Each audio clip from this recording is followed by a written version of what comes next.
मी सर्वप्रथम या निर्णयाचं स्वागत करतो।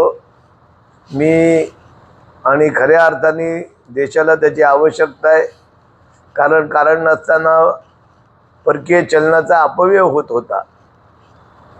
त्या संदर्भात मी विस्तृत अशी मुलाखत दिली होती, पण त्यावेळेला बऱ्याच लोकांनी माझी टिंगल केली की पंडित शेठ हे काहीतरी वेगळं बोलत असतात।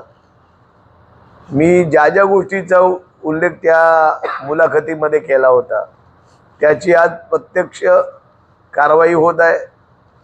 आज अनेक मीटिंग हे मी त्यावेळेला सांगितलं होतं की तुम्ही ऑनलाईन मीटिंग घ्या। मंत्री जे लोकप्रतिनिधी Z+ सिक्युरिटी आहे की ज्यांच्या मागे 10 गाड्या जातात त्या थांबवा। आणि आता महाराष्ट्राचे आदरणीय मुख्यमंत्री देवेंद्रजी फडणवीस यांनी स्वतःपासून ती सुरुवात केलेली आहे, पण ह्याचा आदर्श अन्य लोकप्रतिनिधी घ्यावा।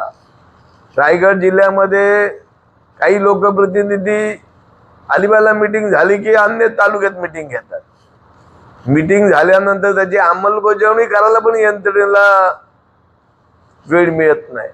पण ह्या नवीन नियमामुळे खऱ्या अर्थाने अधिकारी वर्गाचा पण ताण कमी होणार आहे आणि खऱ्या अर्थाने जो अनावश्यक इंधनावरचा खर्च आहे आणि परकीय चलन जे जात होतं त्याला आळा बसणार आहे। मंत्र्यांनी जनतेने सार्वजनिक जी वाहतूक यंत्रणा आहे त्याचा वापर करायला पाहिजे। केवळ सरकार आणि मंत्री आणि आमदारांनी याची बचत करावी नाही, तर सर्वसामान्य नागरिकांनी पण त्याची दखल घेतली पाहिजे। आज प्रत्येक लग्न समारंभात 100-200 गाड्या येतात, तर सार्वजनिक वाहतुकीची जर आपण वापर केला तर त्याच्यामध्ये पण बचत होईल। हा निर्णय स्वागतार्थ आहे आणि खऱ्या अर्थाने मला आनंद वाटला की मी जी मागणी केली होती ती मागणी आज प्रत्यक्षात आलेली आहे आणि देशाचा याला निश्चित फायदा होईल।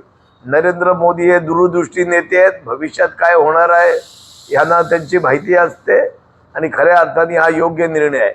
आणि ह्याची अंमलबजावणी आता कोणी SP आमच्या रायगडच्या SP सायकलवर जातात, पण सातत्य ठेवलं पाहिजे।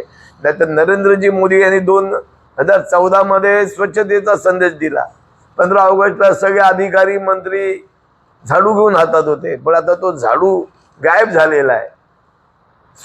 सरकारी अधिकारी स्वच्छतेकडे लक्ष देत नाहीत। तसं न होता ही मी आदरणीय शरदचंद्रजी पवार यांना धन्यवाद देईन की त्यांनी अगोदरच त्यांच्या ताफ्यामध्ये कपात केली आणि खऱ्या अर्थाने वेगळा आदर्श देणारे महाराष्ट्रातील आणि देशातील एक ज्येष्ठ नेते शरदचंद्रजी पवार आहेत। त्याचबरोबर 11 वेळेला भाई गणपतराव देशमुख सांगोल्याचे शेतकरी कामगार पक्षाचे हे निवडून आले। साधी राणी आणि उच्च विचारसरणी, त्यांचं घर पण साधंच आहे। ते STतून सभागृहात प्रवेश, नागपूरला अधिवेशन असेल, मुंबईला अधिवेशन असेल, तर आमदारांसाठी जी सार्वजनिक वाहतूक सुविधा होती त्याचा ते वापर करायचे। खऱ्या अर्थाने नरेंद्र मोदी यांना मी पुन्हा धन्यवाद देईन। एक धाडसी निर्णय आणि देशाच्या हिताचा निर्णय त्यांनी घेतला, त्याबद्दल मी त्यांना मनपूर्वक शुभेच्छा देतो आणि त्यांचे पुन्हा एकदा आभार मानतो।